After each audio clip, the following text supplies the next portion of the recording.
baling-balingnya haus termakan pasir, atau terjadi koslet, atau terjadi kebocoran pendingin dan lain-lain.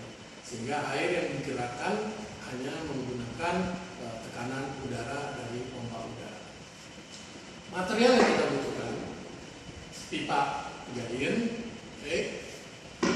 Kemudian sok sambung dari 3 in ke 2 in, 2 in ke setengah in, sepotong pipa ukuran 2 in, kemudian 2 buah peni, 1 buah dok, dan 1 buah dok 3 in.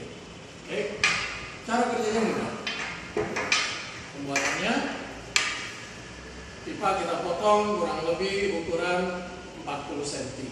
Dan setelah kita potong 40 cm, di tengah-tengah dipotong, tapi tidak sampai tembus, hanya untuk rongga untuk air bisa masuk ke dalam. Oke. Nah, kemudian mungkin ini yang seperti ini, ya. Rongga yang sudah dipotong-potong. Oke. Kemudian di bagian atasnya pipa ini dibor ukuran untuk pipa masuk yang setengah in, ya. Pipa setengah in masuk ke dalam. Nah, di dalam ini disambungkan keni, terus di dalam juga disambung keni naik. Jadi bentuknya seperti huruf U, ya, seperti huruf U. Nah, ini contohnya. Oke, sisanya kosong, tidak ada apa-apa, kosong semua. Oke, pipa ini. Kemudian di bagian bawah ini dikasih dok.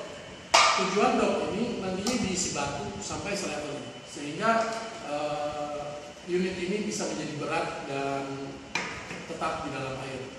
Batunya bisa memakai batu-batu yang cukup besar, seperti ini, ukurannya agak besar. Oke, udah besar.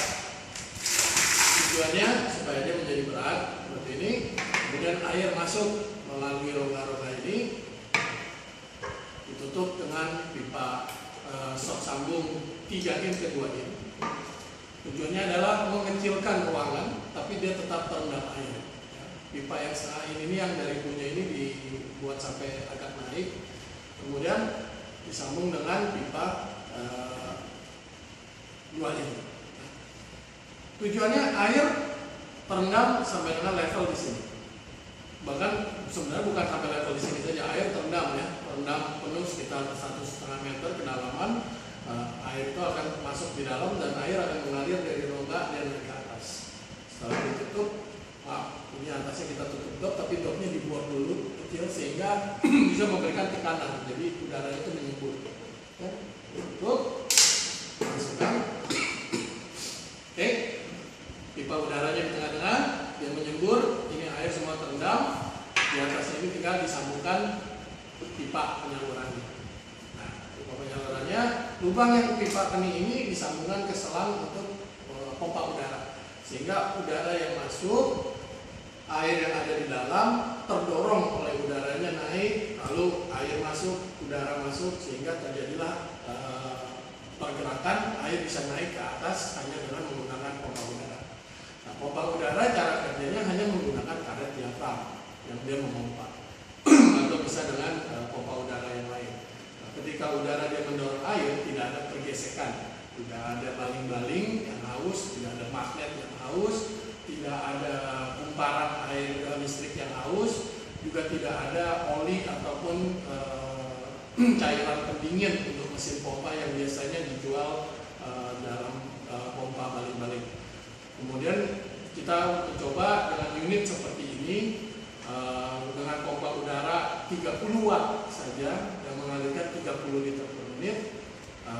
Kita masukkan di dalam air kedalaman 1,5 meter, kita berhasil memompa naik sampai dengan 3 meter. Nah, inilah kali ke depan. Kita akan berikutnya kita akan perlihatkan rekaman bagaimana air itu terpompa naik dengan sistem yang sederhana ini, mudah dibuat, siapa saja bisa membuatnya.